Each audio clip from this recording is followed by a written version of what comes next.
Diventare esperti di musica in symphony e imparare a suonare la chitarra con Inmer Rock, vivere l'avventura di rimanere a secco con la vostra rock band, insomma, marzo sembra essere il mese delle esperienze musicali in VR, ma arrivate fino alla fine per scoprire i migliori giochi di questo mese e le loro date di uscita. Vi ricordo che dei giochi meta menzionati in questo video troverete i link nel primo commento per l'acquisto del gioco col 10% di sconto, ovviamente alla data di uscita e non prima, quindi se vorrete acquistarli tornate su questo video per usare i link, oppure li troverete nel gruppo Telegram Sconti Giochi Meta, di cui trovate il link nella descrizione del video. Ma ora sigla! La baia di Ben, la baia di Ben. Siamo nell'America centrale del 1999 e dopo un tour devastante dal punto di vista fisico, morale, ma soprattutto finanziario, voi e i membri della vostra band fate un glorioso ritorno a casa. Succede qualcosa però e dovete vestire i panni del bassista con il compito di ritrovare i vostri compagni, risolvendo enigmi basati sulla musica. Lovesick è un mix di esperienza retro, musica ed enigmi psichedelici e arriva su MetaQuest e PCVR il 6 marzo. 1 minute we're playing.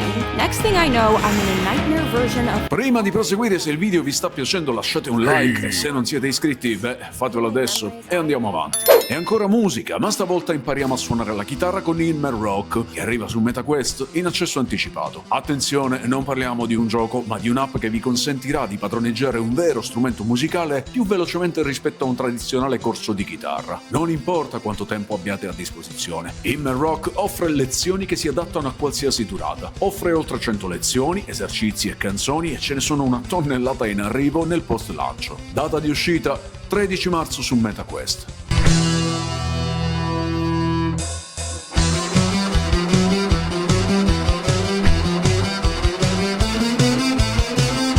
La rivoluzione meta è iniziata. Marzo è ricco di applicazioni e giochini mixed reality, perché questo ormai, è il trend. Comunque, Mythic Realm trasforma la vostra stanza in un regno fantasy nel quale creature magiche e boss vi accoglieranno in un modo non proprio amichevole. Di base è un GDR roguelike in realtà mista che offre una buona varietà di ambientazioni, anche se basate sul vostro ambiente reale. Ogni nuova partita è un'avventura diversa e deciderete voi come si svolge la storia. Data di uscita 13 marzo su MetaQuest.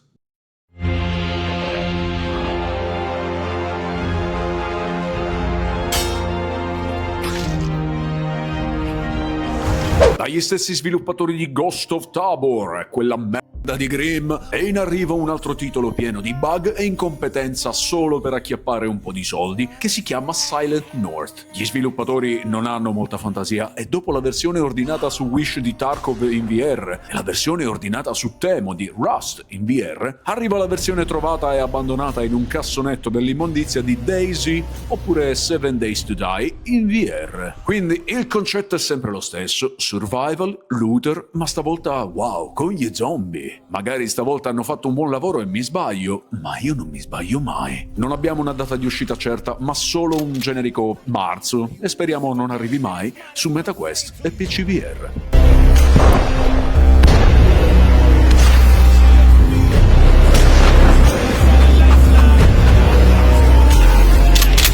Qui invece c'è uno sviluppatore, nel vero senso del termine, una persona sola, che si è impegnata parecchio per portare un'esperienza godibile sia dal punto di vista tecnico ma soprattutto a livello di trama. Five Fingers Studio ha rilasciato The Living Remains su Steam qualche anno fa e ho avuto il piacere di provarlo in anteprima e crearne la traduzione in italiano, quella vera, non fatta con Google Translate e soprattutto gratuita. Vabbè, lasciamo stare. Ora The Living Remains arriva su MetaQuest ed è in cross-buy anche su Rift, quindi acquistandolo riceverete entrambe le versioni. È una storia che parla di un uomo che nel mezzo dell'apocalisse deve ritrovare sua moglie e sua figlia scomparse durante l'evacuazione. Dovrete attraversare un'intera città invasa dagli zombie e scoprire cosa sta succedendo. La classica trama da zombie game, ma nel complesso titolo molto interessante, soprattutto perché l'ho tradotto in italiano per voi, quindi direi che merita solo per questo. Data di uscita 27 marzo su MetaQuest e Rift in cross-buy ed è già disponibile su Steam.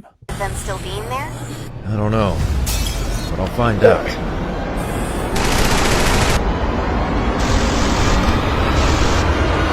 Gran parte di voi conoscerà sicuramente Blade and Sorcery, soprattutto Nomad, la versione standalone per MetaQuest, ma quanti di voi hanno mai giocato alla sua versione Dark con gli zombie? In poche parole, questo è Hellsplit Arena, un gioco con le spade basato sulla fisica e devo dire forse la migliore che abbia mai visto applicata a un gioco con le spade, soprattutto per quanto riguarda l'effetto delle armi sui corpi. Vi troverete dentro un'arena piena di non morti armati di spade, archi, mazze e protetti da una varietà di armature. Ci sono diverse modalità di gioco, la sandbox per personalizzare la vostra partita, oppure la modalità storia, nella quale affronterete una serie di arene di difficoltà sempre crescente, con tanto di boss finali e non sarà facile. La versione PC su Steam è mostruosa e ho qualche dubbio infatti su questa versione standalone, quindi se siete interessati aspettate il mio prima di comprare, che arriverà sicuramente dopo l'uscita del gioco, che non è ancora definita, ma dovrebbe comunque essere marzo.